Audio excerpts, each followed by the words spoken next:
Halo teman-teman, perkenalkan nama saya Rinianti Pasaribu, NPM saya 2018 41500 146, kelas X7B dari kampus Unindra.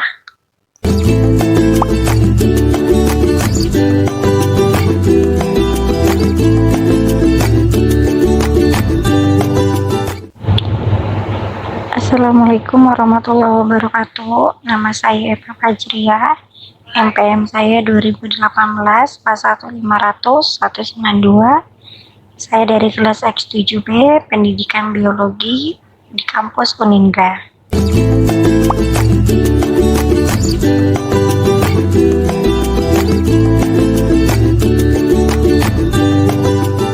Assalamualaikum warahmatullahi wabarakatuh. Selamat pagi, Ibu. Pagi. Sebelumnya saya mewakilkan dari teman-teman saya mengucapkan terima kasih banyak sama Ibu karena sudah bersedia menghadiri sesi wawancara dengan kami. Jadi Ibu, ada pepatah nih Bu yang mengatakan bahwa tak kenal maka tak sayang. Jadi mungkin alangkah baiknya Ibu lebih baik memperkenalkan diri dulu. Silakan Bu Ayu. Ya, terima kasih untuk Mbak Eva ya. Saya panggilnya nggak apa-apa ya, Mbak Eva.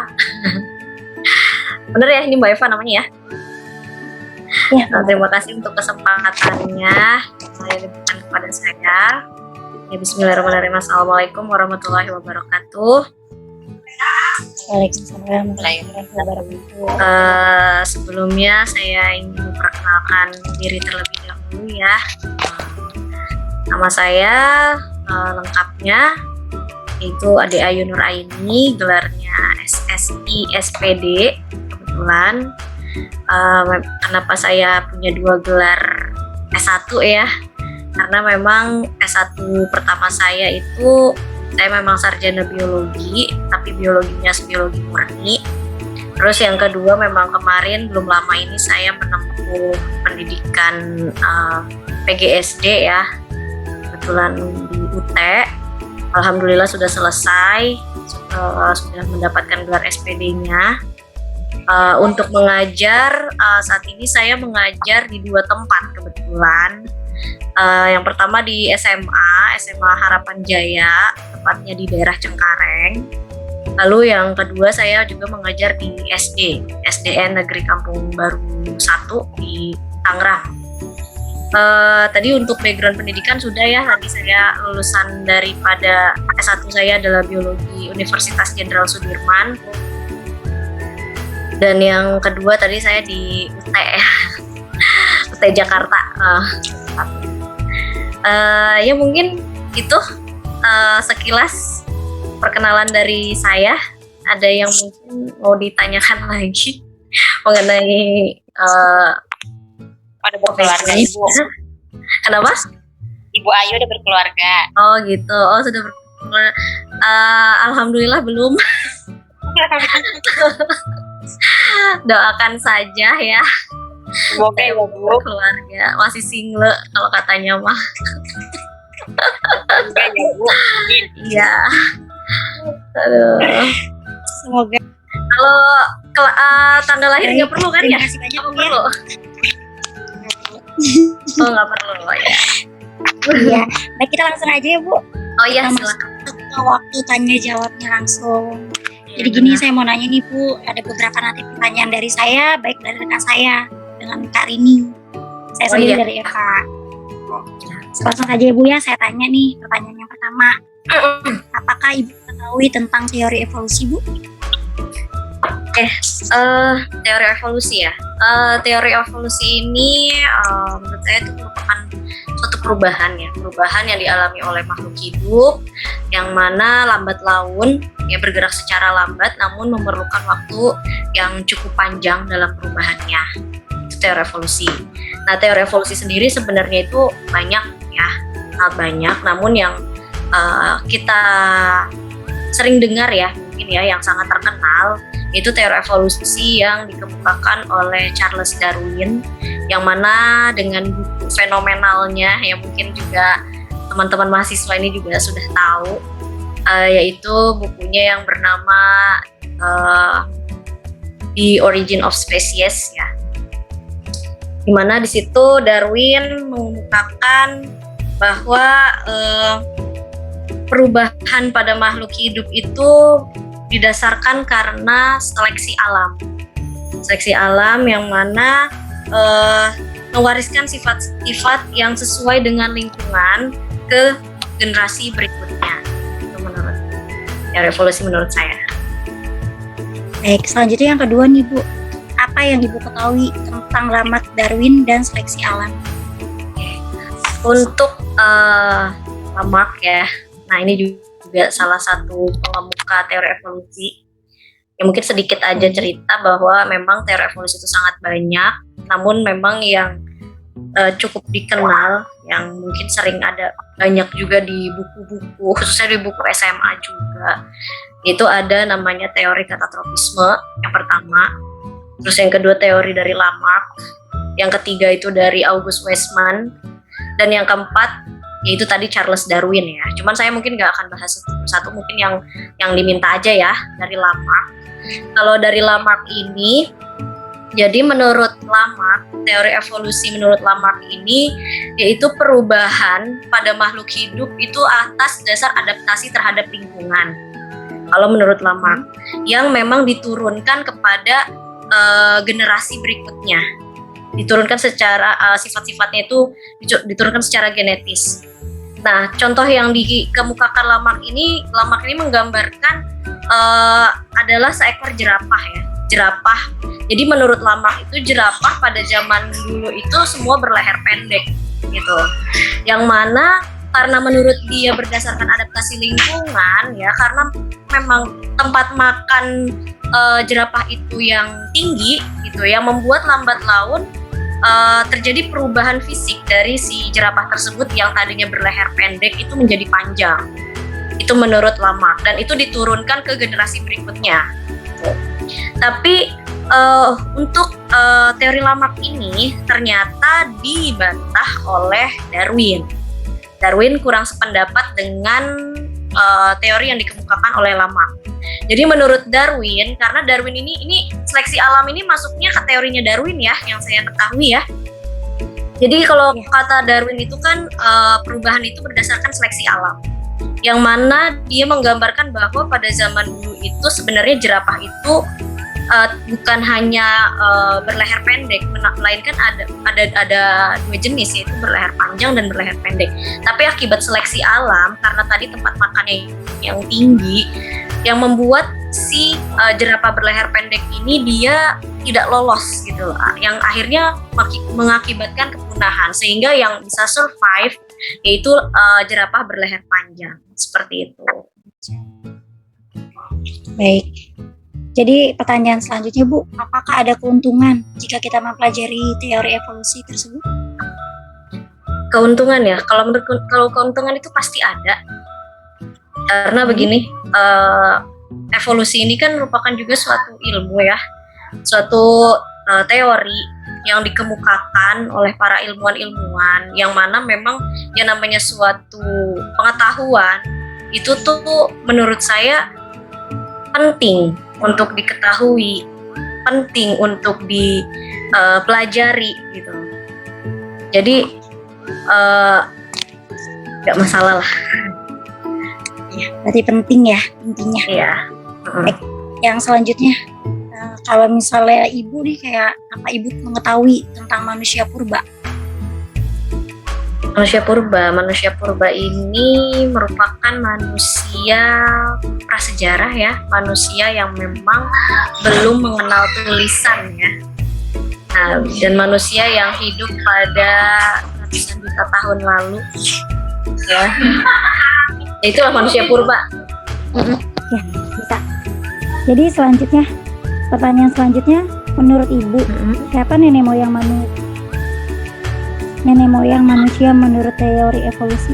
Menurut teori evolusi ya, mungkin mbak-mbaknya juga mungkin udah tahu ya, kalau misalkan Darwin ya, kita membahas mengenai Darwin itu menggambarkan bahwa manusia gitu ya, awal mulanya itu berasal dari kera gitu ya, berdasarkan yang dia gambarkan ya di bukunya gitu yang terkenal.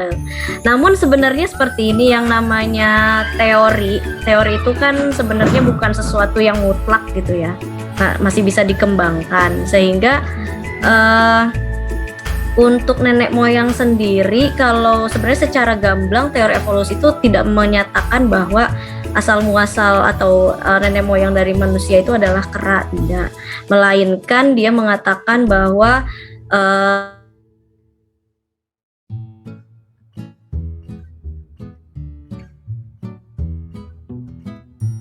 spesies lain berkembang menjadi spesies lain dan seterusnya seperti itu. Seperti itu menurut saya. Baik. Dan selanjutnya nih Bu, apakah Ibu percaya tentang teori evolusi? Jika memang ia percaya, itu mengapa Bu? Tergantung ya. Saya konteksnya mana dulu gitu loh. Kalau teori evolusi itu kan luas. Kalau kita membahasnya kepada evolusi kepada manusia, sebenarnya saya nggak percaya. Tapi kalau kepada makhluk hidup yang lain itu mungkin iya, karena memang banyak buktinya juga gitu loh, bahwa memang terjadi perubahan gitu ya, banyak terjadi perubahan, kayak contoh kayak pada hewan aja gitu kan ya, mengalami perubahan baik fisik kayak gitu ya, dari masa ke masa kayak gitu. Tapi kalau untuk ke manusia ya, yang tadi dibilang katanya dari kera, itu saya nggak percaya, karena ya kita tahu ya kan bahwa kita berasal dari manusia dan kita juga manusia seutuhnya kayak gitu loh, seperti itu. Tapi Ibu percaya kalau memang adanya fakta ya? Iya. Gitu. Tergantung ya Mbak ya, tergantung konteksnya. Iya. Oke. Jadi pertanyaan selanjutnya, apa yang Ibu ketahui tentang adaptasi dan mutasi? Oke. Kalau adaptasi lebih kepada penyesuaian ya, penyesuaian kita terhadap lingkungan, sedangkan mutasi itu perubahan struktur pada DNA dan kromosom, yang mana perubahannya secara acak dan dapat diwariskan secara genetis, itu mutasi. Seperti itu, Mbak. Dan yang selanjutnya, apakah Ibu beragama Islam, Kristen atau? Ya, saya Muslim. Saya seorang Muslim. Yang selanjutnya, baik. Selanjutnya, apakah agama Ibu sebagai seorang Muslim itu mendukung adanya teori evolusi, Bu? Itu kembali lagi ke pribadi ya, tergantung. Kalau mendukung teori evolusi, kayak tadi saya bilang, kalau untuk kepada konteksnya kepada manusia, itu saya memang tidak mempercayai. Tapi kalau konteks yang lain, makhluk hidup yang lain gitu, itu saya mempercayai, seperti itu.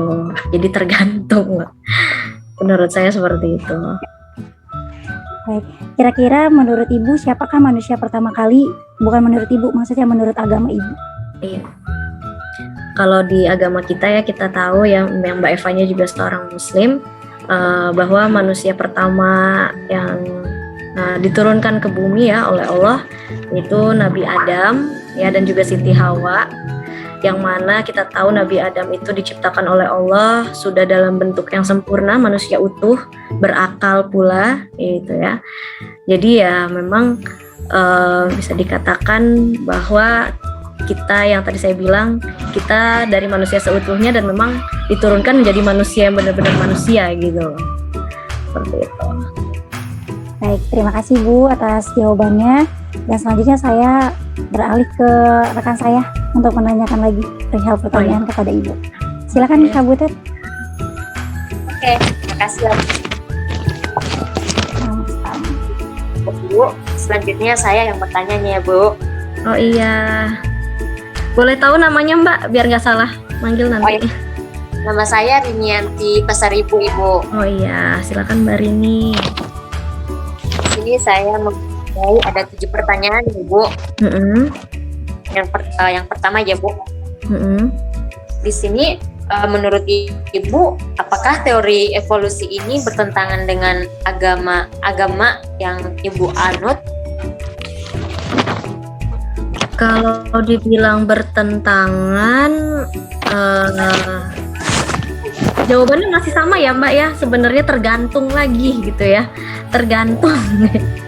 Karena memang kan sebenarnya teori evolusi ini teori yang cukup banyak ininya juga ya, makanya dibilang teori fenomenal yang cukup banyak pertentangan juga sebenarnya gitu ya. Tapi kembali lagi gitu ya, seperti yang tadi di awal saya mengatakan, tergantung. Kalau konteksnya ke manusia ya itu saya memang tidak mempercayai gitu. Tapi kalau konteksnya ke makhluk hidup yang lain itu memang saya percaya, karena memang ilmuwan pun mengemukakan suatu teori itu kan bukannya tidak berdasarkan atas dasar, dia kan melakukan observasi dulu kan ya. Walaupun memang ini namanya teori itu kan masih berupa hipotesis ya, karena memang evolusi ini tidak bisa dilakukan eksperimen gitu, karena bukan waktu yang sebentar seperti itu Mbak.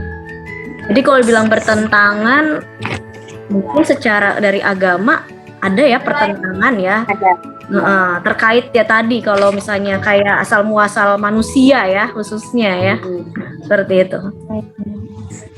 Selanjutnya, apakah menurut Ibu teori evolusi ini masih layak diajarkan untuk sekolah-sekolah seperti kuliahan gitu? Oh ya, kalau menurut saya layak. Ilmu itu menurut saya tidak ada yang tidak layak, karena ini kita konteksnya adalah apa ya namanya ya, ini mengajarkan, bukan mengajarkan, tapi lebih kepada memberikan ilmu ya, menyampaikan ilmu yang mana, karena ini suatu pengetahuan yang memang anak didik juga harus mengetahui gitu loh. Jadi tidak masalah dan sangat layak menurut saya. Berarti masih layak lah ya untuk kalangan kita. Sangat layak. Selanjutnya di sini, apakah yang Ibu Ayu ketahui tentang Zionisme, Freemason, Illuminati dan Dajjal, Bu? Ini ya agak jauh ya. Pertanyaannya agak ini ya. Ini sih saya mungkin nggak bisa jawab terlalu panjang lebar ya. Saya takut keliru juga. Aja sih, Bu. Masih kurang begitu paham gitu ya. Kalau Zionisme itu kayak mungkin suatu gerakan yang mungkin ada penentangan gitu yang kita tahu gitu ya, mungkin yang suka kita bilang kan Israel itu sebagai negara Zionis gitu ya. Kalau untuk Freemason juga saya pernah dengar tapi sekilas aja sih, tapi nggak terlalu memahami ya. Itu kayak suatu gerakan juga tapi kayak anti Tuhan gitu. Kalau Illuminati mungkin lebih kepada aliran pemujaan kepada setan gitu. Jadi kayak aliran satanisme gitu yang saya ketahui ya Mbak ya. Kalau keliru mohon iniin lagi ya. Kurang begitu paham sih sebenarnya. Kalau yang Dajjal, Bu, yang itu yang satu katanya. Kalau Dajjal mungkin kalau yang Muslim kita tahu ya, Dajjal itu memang sebenarnya ada. Ya mungkin dia ini sebagai ya sosok yang gimana ya, sebenarnya untuk menggoyahkan iman manusia yang turun di akhir zaman ya. Tujuannya adalah untuk ya itu menyesatkan umat manusia gitu loh. Iya, membawa ke arah yang tidak sesuai dengan ajaran agama seperti itu. Dajjal. Oke, nextnya Bu. Iya. Ya, mengenai teori evolusi, apakah Ibu Ayu mendukung atau menolak bahkan atau ragu-ragu? Coba Bu berikan alasannya. Oke. Ini pertanyaannya sebenarnya sih sama ya, intinya sama ya. Pada dasarnya sama, cuman diputar-putar aja ya. Kembali lagi kalau untuk masalah mendukung, tidak mendukung atau ragu-ragu, jawaban saya tergantung, masih sama. masih sama seperti yang tadi, tergantung kembali ke kitanya juga seperti apa. Tapi kembali lagi yang namanya ilmu, kita tidak boleh membatasi kayak gitu, karena memang tujuannya kan adalah untuk memperluas wawasan, memperluas pengetahuan, yang itu tidak dibatasi seperti itu. Cuman kembali lagi mau percaya atau tidak itu kembali ke diri masing-masing seperti itu. Oke Bu, yang selanjutnya nih. Menurut Ibu Ayu, mengapa teori evolusi ini masih dipelajari sampai saat ini? Ya karena memang masih sangat karena ini mengenai makhluk hidup ya. Kalau kita belajar biologi gitu ya, biologi itu kan kita tahu ya, biologi itu ilmu yang mempelajari makhluk hidup ya, semua makhluk hidup. Bahkan dari yang masa lampau maupun yang sampai dengan sekarang. Nah, evolusi ini kan masih masuk, sebenarnya kalau bisa secara keilmuan itu masih masuk ke dalam cabang ilmu biologi. Sehingga ya memang patut untuk dipelajari kayak gitu loh. Oke Bu, terus yang ini masih ada 2 pertanyaan ya Bu Ayu. Silakan Mbak. Apakah boleh jika kita menjelaskan suatu ilmu atau teori kepada orang lain atau peserta didik yang bertentangan dengan agama yang kita anut? Boleh. Jawaban saya boleh. Alasannya kenapa? Karena saya bilang boleh, kita ini lebih kepada mungkin menjelaskan ya. Kita mencoba untuk menjelaskan, meluruskan, tapi tidak untuk mengajarkan. Seperti itu. Karena kita tahu bahwa ini bertentangan, tapi bukan berarti kita itu tidak memberitahu gitu, menginformasikan gitu. Yang penting tujuan kita adalah hanya menyampaikan tapi tidak untuk mengajarkan. Seperti itu. Biar anak-anak juga tahu ya Bu ya. Iya, betul. Oke, ini yang terakhir nih Bu. Oke. Bagaimana cara Ibu Ayu untuk menjelaskan teori evolusi ini ke peserta didik? Untuk menjelaskan ya, mungkin lebih karena teori evolusi ini benar-benar full teori ya, full teori. Mungkin lebih kepada saya ini memberikan contoh-contoh, fakta-fakta yang memang ada bentuk penelitiannya yang membuat anak-anak juga berpikir, oh ternyata memang ini walaupun sebuah teori ya memang teori itu masih bisa dikembangkan kembali, tapi juga ada bukti-buktinya seperti itu. Kayak misalkan sebenarnya kita juga ya, manusia juga kan mengalami evolusi ya. Evolusi sepertinya bukan evolusi yang dari kerak loh, bukan gitu. Tapi kalau misalnya kita melihat gitu ya bahwa Nabi Adam gitu ya. Ini untuk yang muslim mungkin tahu ya, Nabi Adam itu Allah ciptakan itu dalam bentuk tubuh yang memang tinggi besar. Bahkan di Al-Qur'an itu dikatakan bahwa kurang lebih itu tingginya 30 hasta, itu sekitar 9 sampai 12 meter tingginya.